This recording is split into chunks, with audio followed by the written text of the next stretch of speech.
Au moins 3 personnes ont été tuées après qu'un homme a déclenché un engin explosif dans une gare du nord de l'Ukraine alors que la Russie continue de pilonner les villes du pays. Le vice-président américain qualifie le vote du Parlement israélien sur l'annexion de la Cisjordanie d'insulte et assure que le territoire ne sera pas annexé. In a historic ruling, a Paris court sentenced 27-year-old Dabia Ben-Kired this Friday to life in prison without the possibility of parole for the rape, the torture and the murder of 12-year-old Lola Davier in 2022. The first time such a sentence has ever been handed down to a woman in France. The case horrified the nation for its brutality and ignited a fierce political debate after it was revealed that Ben-Kired, born in Algeria, was undocumented and had been asked to leave the country just 2 months before the crime. Throughout the trial, Dabia Ben-Kired showed no emotion, just as the verdict was read, a chilling contrast to the grief of Lola's family.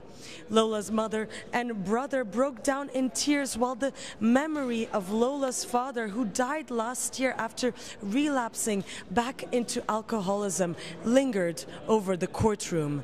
Ben-Kired has now 10 days to appeal this decision. Au moins 3 personnes ont été tuées et plus d'une douzaine d'autres ont été blessées dans une explosion survenue dans une gare de la ville d'Ovrouch, dans le nord de l'Ukraine, ce vendredi. Les médias locaux affirment qu'un habitant de Kharkiv a déclenché un engin explosif lors d'un contrôle, tuant 3 femmes dont une garde-frontière. Les autorités ont déclaré que l'homme âgé de 23 ans avait récemment tenté de quitter illégalement le pays. Une enquête a été ouverte pour déterminer les motivations du suspect décédé dans l'ambulance.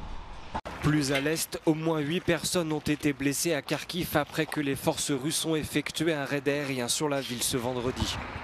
Lors d'une rencontre avec le Premier ministre britannique Keir Starmer à Londres, le président ukrainien Volodymyr Zelensky a accusé Vladimir Poutine de manquer de sincérité dans sa volonté de mettre fin à la guerre. Putin doesn't show that he wants to stop the war, and he really began steps and pushing us to such humanitarian disaster. What he wants to organize this with, of course, with attacks on energy, on gas, on water supplies. It's understandable what to do.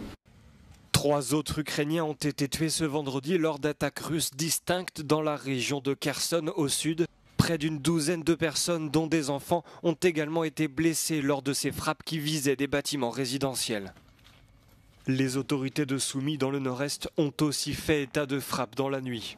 Aucune victime n'est à déplorer, mais les secours affirment que les drones et les missiles ont endommagé des propriétés et des infrastructures civiles.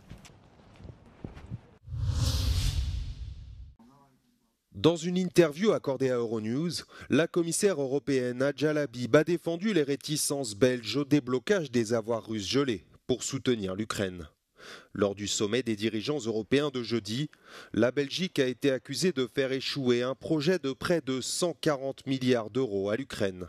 Ce prêt devrait se baser sur des actifs russes gelés dans l'Union et en grande partie détenus en Belgique. We are not blocking the loans. We are also giving to Ukrainians interest of these loans that are blocked. It's the first in our history. We don't have an example to follow, and it needs to be secured in a legal point of view. That's the only thing. La Belgique et d'autres pays membres de l'Union réclament une base légale solide pour utiliser les avoirs russes. We need to secure the legal aspect to be sure that Belgium is not going to be brought in front of a court of justice later on. Les arbitrages devraient être à l'ordre du jour du prochain sommet européen en décembre. Une remontrance adressée à un allié. Ce jeudi, le vice-président américain J.D. Vance a qualifié de stupide le vote du Parlement israélien en faveur de l'extension de sa souveraineté sur la Cisjordanie occupée. It was purely symbolic. I mean, look, if it was a political stunt, it was a very stupid political stunt, and I personally take some insult to it. The West Bank is not going to be annexed by Israel.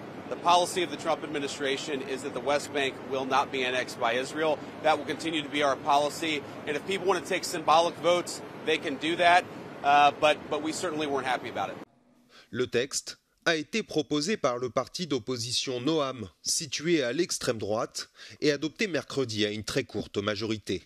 Le Premier ministre israélien Benjamin Netanyahou a lui aussi condamné le vote de la Knesset, évoquant un coup politique visant à semer la discorde pendant la visite de J.D. Vance en Israël. De nombreux membres de la coalition du Premier ministre israélien soutiennent pourtant l'annexion. Sur le terrain, l'annexion progressive de la Cisjordanie a bel et bien lieu en violation du droit international, dénonce l'Agence des Nations Unies pour les réfugiés.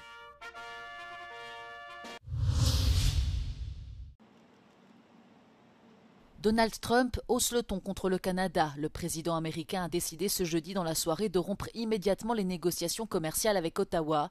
La raison, une campagne publicitaire contre la hausse des droits de douane entre les deux pays que le républicain accuse de tordre les propos de son prédécesseur, Ronald Reagan. Compte tenu de leur comportement scandaleux, toutes les négociations commerciales avec le Canada sont par la présente rompues, a affirmé Donald Trump sur son réseau Truth Social. Cette annonce intervient alors que le Premier ministre canadien Mark Carney a déclaré qu'il entendait doubler les exportations canadiennes vers d'autres pays en raison de la menace que représentent les droits de douane imposés par Donald Trump. Cette fin abrupte des négociations pourrait attiser davantage les tensions commerciales entre les pays voisins qui s'intensifient déjà depuis des mois.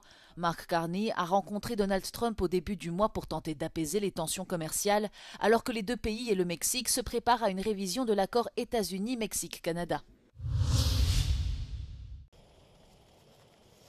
L'administration Trump a finalisé jeudi un projet de loi visant à ouvrir aux forages pétroliers et gaziers une importante réserve naturelle en Alaska. Situé à 2000 km du pôle Nord, le refuge faunique national de l'Arctique comporte près de 20 millions d'hectares de nature préservée.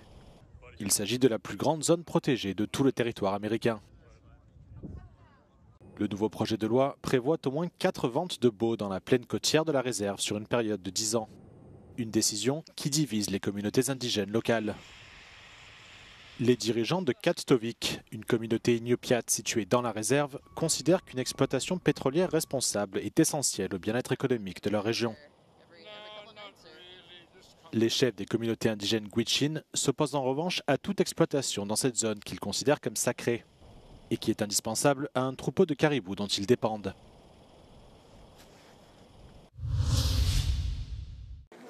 Le secteur public portugais s'est arrêté ce vendredi à l'occasion d'une grève nationale des fonctionnaires qui réclamaient une hausse des salaires de 15%, bien plus importante que les 2,15% annoncés par le gouvernement. Selon les syndicats, le taux d'adhésion à la grève a atteint les 80%. Os aumentos salariais que são propostos não cobrem os valores da inflação, ou se cobrem, não cobrem aquilo que na última década e meia perdemos ao nível do poder de compra. Por outro lado, a necessária revisão do Estatuto da Carreira Docente, que é fundamental para resolver o problema da falta de professores, parece que está em águas de bacalhau. Transport public, santé, éducation, finances, justice, de nombreux secteurs ont été impactés par ce que les organisateurs appellent la plus grande grève des travailleurs de l'administration de ces dernières années. Ils viennent des 4 coins d'Europe et du monde. Ils sont grimpeurs. Leur destination, Kalymnos, pour le Festival international d'escalade 2025. Dès les années 90, l'île du Dodécanèse a commencé à captiver les amoureux de nature et de montagne, mais c'est à partir des années 2000 que Kalymnos a été surnommée à juste titre la Mecque de l'escalade. Avec plus de 4500 voies, l'île propose des parcours pour tous les niveaux. Entre falaises spectaculaires et panoramas à couper le souffle, chaque ascension promet une expérience unique. Όπως λέει νομίζω και όλος ο πλανήτης, είναι αναρχητική μέκα. Έχει διαδρομές όλων των βαθμολογιών σε μοναδικό ανάγλυφο. Αυτά τα κολονέτα, οι σταλακτίτες κάπως που έχει εδώ πέρα δεν υπάρχουν σε άλλα μέρη του κόσμου. Τόσο πολλά συγκεντρωμένα, τόσες πολλές διαδρομές σε τόσο μικρό χώρο και το ότι είναι δίπλα στη θάλασσα, σε συνδυασμό δηλαδή με διακοπές, με το ότι μπορείς να πας στην Τέλενδο που μπορείς και εκεί να σκαρφαλώσεις. Και όλο αυτό κάπως δημιουργεί ένα περιβάλλον που είναι σε οθή να σκαρφαλώσεις. Selon les organisateurs, plus de 6500 participants se sont déplacés cette année, un record. Bien que cela semble dangereux au premier abord, les athlètes affirment qu'il n'y a pas lieu d'avoir peur tant que les mesures basiques de sécurité sont prises et respectées.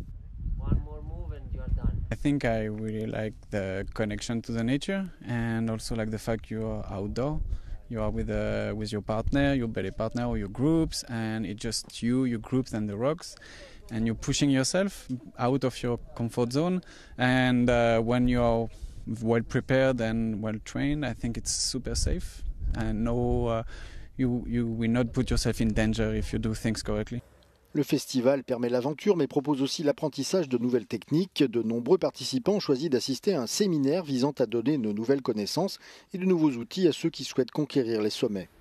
Προπόνηση στην αναρρίχηση σημαίνει το να εκπαιδεύεσαι σε 3 διαφορετικούς παραμέτρους της αναρρίχησης. Είναι η τεχνική, η ψυχολογία και η φυσική κατάσταση. Το workshop αυτό έχει να κάνει με τη ροή κατά τη διάρκεια της αναρρίχησης, που σημαίνει πως το σώμα, τα συναισθήματα και το μυαλό έρχονται μαζί όλα να δουλέψουν για τον αναρχητή. La municipalité de Kalymnos, qui est responsable de l'organisation, soutient l'effort car elle note que grâce à l'escalade, l'île accueille des touristes 10 mois par an. C'est pourquoi elle se concentre sur la promotion des avantages de Kalymnos tout en essayant de créer un environnement accueillant pour les athlètes. Δεν νοείται ορειβάτης, αναρριχητής που να μην περάσει από τα βουνά της Καλύμνου. Όλοι το βλέπουν σαν ένα πόλο έλξης. Είναι ένα extreme sport που πρέπει οπωσδήποτε κάποιος να περάσει από την Κάλυμνο. Bien qu'il s'agisse d'un sport olympique, l'escalade est souvent considérée comme un loisir, de sorte que l'État ne lui accorde pas toute l'attention nécessaire et ne lui fournit pas non plus assez de moyens.